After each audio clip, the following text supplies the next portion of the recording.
guys, it's time to bust another myth. The abortion industry doesn't have racist roots and goals.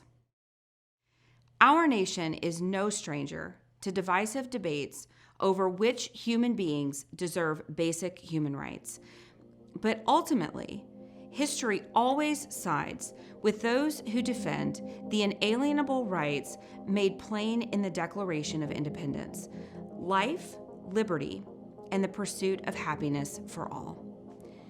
We've been spectators to unrest in our nation, people who are being awakened and demanding reformation for the systemic racism that has plagued us.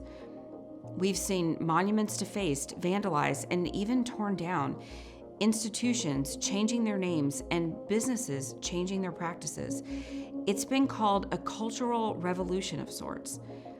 But let's walk back to 1965, to the beginning of a real cultural revolution that has been a slow fade into the degradation of our society. Lyndon B. Johnson was our president, and he announced the Great Society proposal.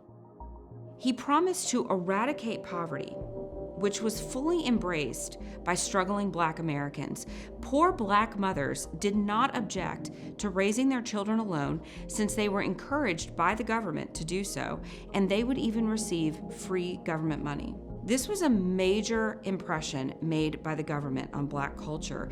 This was a shift in the nuclear family, and this was the beginning of a breakdown.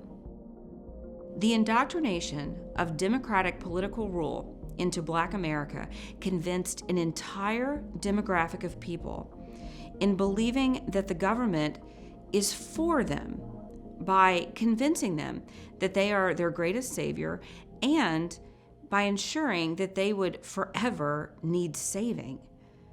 Margaret Sanger did the same thing with the American Birth Control League, which later became Planned Parenthood.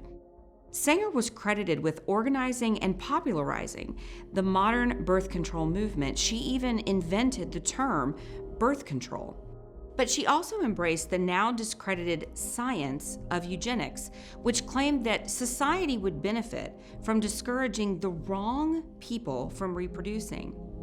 Her colleague, Lothrop Stoddard, who was an officer in the KKK, was an original board member of Planned Parenthood.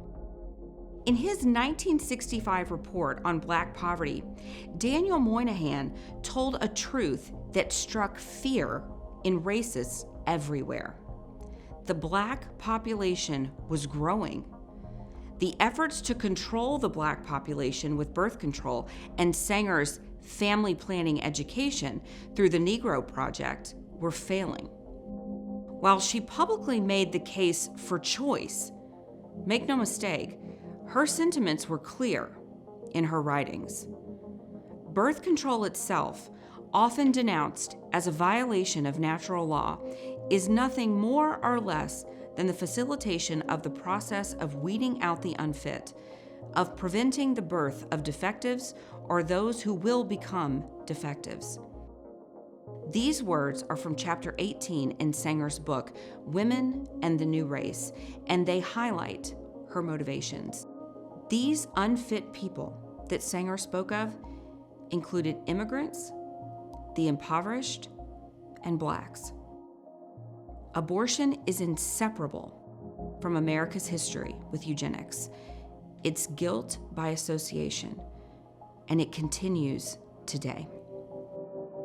Planned Parenthood has parked 79% of their abortion-providing clinics within walking distance of Black and Hispanic neighborhoods.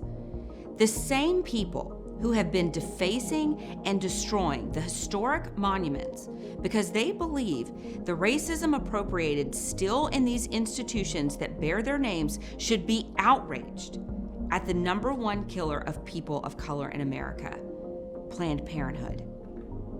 Planned Parenthood intentionally targets the Black community with abortion, just as its founder, Margaret Sanger, targeted poor Black women in her day. What Black women need is better health care to improve birth outcomes. The medical community rants on and on about the institutional racism in healthcare, but continues to take aim at Black babies. Dare I say, this is a shunning of responsibility? Is this easier and less expensive than truly caring for people? Many would argue, just as Sanger did, that choice is at the center here, that this is about giving people of color agency over their own bodies.